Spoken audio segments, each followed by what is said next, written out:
Read the deep sadness of Marvel's WandaVision. After all, Hiddleston's not even playing the Loki that audiences know, but a Loki variant from another timeline. In other words, a version of the villain without all of the MCU-imposed character development. He's been boiled down to the central components of his personality: petulant, entitled, mischievous, and given room to be chameleonic as soon as the series begins. In Episode 1, he's a fish out of water, verbally sparring with his handler, the TVA agent Mobius, Owen Wilson, in what amounts to a supervillain therapy session. In Episode 2, he becomes the TVA's key to hunting down another Loki variant, putting on the guise of an untrustworthy informant.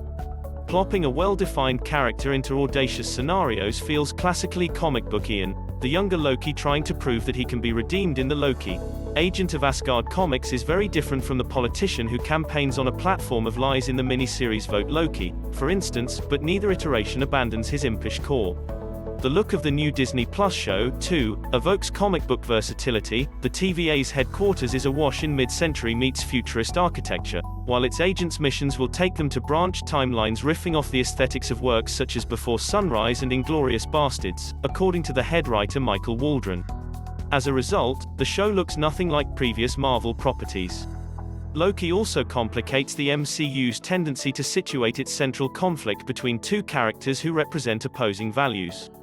In the show, Loki's not threatened by a superhero, but by another Loki version whose trickery he begrudgingly admires. And the greater threat appears to be the TVA itself. Everyone Loki meets at the organization comes off as somewhat inhuman, alien not just in lifestyle but in personality. If even the wackiest MCU characters emanate some humanity, the TVA staff remains strangely apathetic, even cruel. One TVA captive gets disintegrated for arguing with an agent. The Hunters, agents who prune the branches of errant timelines, use devices that wipe out all living things affected by a variant. Such brutal efficiency, the show suggests, comes from the all-powerful nature of the Timekeepers, a trio of unseen figures who created every TVA agent and who keep the so-called sacred timeline intact.